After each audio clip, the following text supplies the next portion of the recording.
আসসালামু আলাইকুম, welcome to my another video. কী অবস্থা সবার, কেমন আছেন? আপনাদের তো আলহামদুলিল্লাহ ভালো আছি, ভালো মন্দ মিলিয়ে আল্লাহ রাখছে। তো এটা হচ্ছে ফ্রাইডের ব্লগ। ফ্রাইডে রিসেন্টলি আমরা অনেক জায়গায় ঘুরতে গেছি, কিন্তু এটা হচ্ছে খুবই খুবই স্পেশাল একটা জায়গা, খুবই বেস্ট। খাবারের কোয়ালিটি, হাইজিন মেনটেন করে, প্রত্যেকটা ফুডই খুবই আমি ছিল।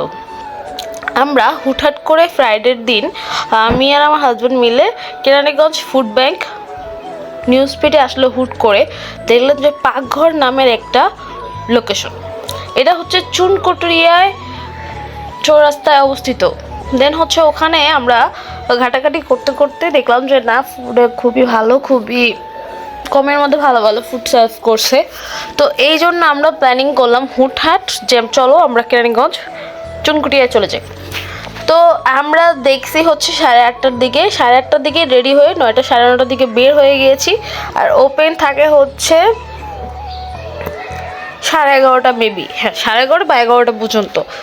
তো এটা হচ্ছে যেতে হয় হচ্ছে আমাদের কেরানীগঞ্জ থেকে হলে খুবই সামনে, তাও সামনে না, মিনিমাম হলেও 120 বা 150 টাকা ভাড়া এমনই হয় আমাদের বাসার সামনে থেকে ডাইরেক্ট রিক্সা নিলে।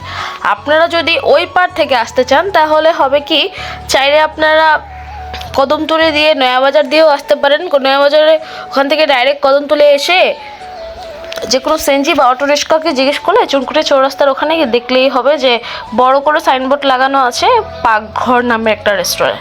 আর যদি চাইলে আপনারা জিঞ্জিরা ঘাট থেকেও আসতে পারেন, ওখান থেকে যে কোনো একটা অটো রিক্সাকে বলে হবে চুনকুটিয়া চৌরাস্তা যাব, তো চলে নিয়ে আসবে আপনাদের হচ্ছে পাকঘর। আপনারা আসলেই রাস্তার সামনে অনেকগুলো স্ট্রিট ফুড আছে, স্ট্রিট ফুডের পিছনেই হচ্ছে পাকঘর একটা রেস্টুরেন্ট। আর ওদের বিহেভিয়ার এত ভালো, এত মানে নর্মাল রেস্টুরেন্টের যে করি যে তাদের বিহেভিয়ার অনেক ভালো, কমের মধ্যে যত সার্ভ করতেছে তাও তাদের ব্যবহার অনেক ভালো। আর আপনাদের সুবিধার ক্ষেত্রে আমি মেনুটা আপনাদের শো করে দিচ্ছি। প্রত্যেকটা খাবার খুবই কমের মধ্যে। আর দ্বিতীয় কথা হচ্ছে, কম দেখে যে আপনারা বুঝবেন যে মজা না, তা হচ্ছে আপনার ধারণা পুরোই ভুল। প্রত্যেকটা খাবার, প্রত্যেকটা কোয়ালিটি খুবই ভালো। আর আমি যতগুলো খাবার ট্রাই করছি আমার কাছে পার্সোনালি অনেক ভালো লাগছে।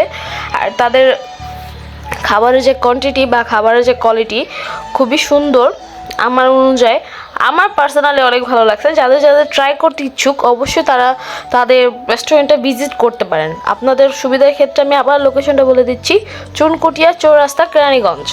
আপনাদের যে কোনো রিক্সাওয়ালাকে বললেই আপনাদের নিয়ে যাবে। তো যাই হোক, আমরা অর্ডার করেছিলাম হচ্ছে আমার বেবির জন্য হচ্ছে সিঙ্গেল একটা চিকেন ফ্রাই, দেন হচ্ছে আমাদের দুজনের জন্য 2টা স্যুপ অন্থন, দেন ছিল হচ্ছে সেট মেনু 2টা। আর আমার সবচেয়ে বেশি ভালো লাগছে হচ্ছে গার্লিক মাশরুম, যেটা কেরানীগঞ্জে খুবই কম পাওয়া যায়। হ্যাঁ পাওয়া যায়, সীমান্ত স্কোয়ারে পাওয়া যায়। তারপর হচ্ছে মিট বক্স ছিল, দেখছেন খুবই সুন্দর। তো যাই হোক, আমার কাছে পার্সোনাল অনেক ভালো লাগছে, আপনারা অবশ্যই ট্রাই করতে পারেন। তো বলতে বলতে খাবার টাবার শেষ করে হচ্ছে বাসায় চলে যাচ্ছি। বাসায় যাওয়ার পথে হচ্ছে যেহেতু খুবই ঠান্ডা ঠান্ডা ওয়েদার ছিল, দেন হচ্ছে বেবির সাথে ফাজলামি করতেছিলাম। আর আজকে ফ্রাইডেটা খুব ভালো কাটছে আমার। সবাই আমার জন্য দোয়া করবেন, আর অবশ্যই আমার হাজব্যান্ডের জন্য দোয়া করবেন। ও হচ্ছে বেচারা অসুস্থ, তাও ওর মন ভালো করার জন্য একটু বাইরে নিয়ে গেলাম। তো এই আর কি, কি আর বলবো, বলতে বলতে যেহেতু রাস্তায় অনেক বেশি ঠান্ডা ছিল, আমাদের এলাকায় এসে 1 কাপ গরুর দুধের চা খেয়ে শরীরটাকে গরম করলাম। তো সবাই ভালো থাকবেন, সুস্থ থাকবেন, টাটা, আল্লাহ হাফেজ। লাইক কমেন্ট শেয়ার করতে বলবেন।